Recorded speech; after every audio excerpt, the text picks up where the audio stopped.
Nigerian police said on Tuesday they had arrested more than 90 demonstrators carrying Russian flags at protests triggered by economic hardship. Thousands of people joined protests against government policies and the high cost of living last week as Africa's most populous country suffers its worst economic crisis in a generation. The rallies have petered out in most parts of the country following clashes with security forces, but hundreds of protesters took to the streets in northern states on Monday, including Kaduna, Katsina, and Kano, as well as Central Plateau State. AFP journalists and witnesses saw some demonstrators holding Russian flags, a development the Russian embassy distanced itself from. Northern Nigeria shares strong cultural, religious, and socio-economic ties with neighbors in the Sahel region, which has seen a string of coups and military leaders turning away from Western allies towards Russia. Russian flags have featured at rallies in Niger, Mali, and Burkina Faso, and their appearance in Nigeria triggered strong reactions from officials. Asked about the protesters in Nigeria, police spokesman Oluyemiyi Adejobi said, "We have more than 90 of them arrested with the Russian flags."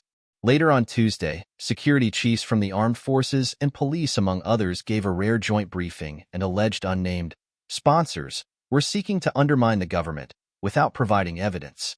The sponsors of these protests, some of them, have a clear motive to subvert the government of the day. "We are not going to allow that.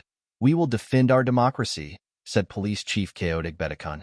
He alleged that some sponsors were outside the country and said, "We have to arrest those carrying flags to be able to get to the sponsors."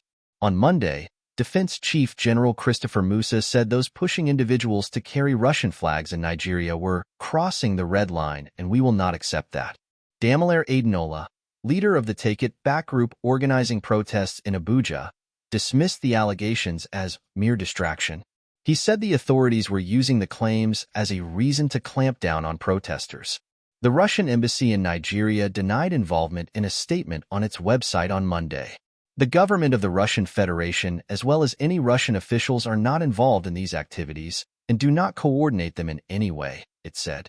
Rights group Amnesty International has accused security forces of killing at least 13 demonstrators in the first day of protests on Thursday, while police say 7 people have died and denied responsibility.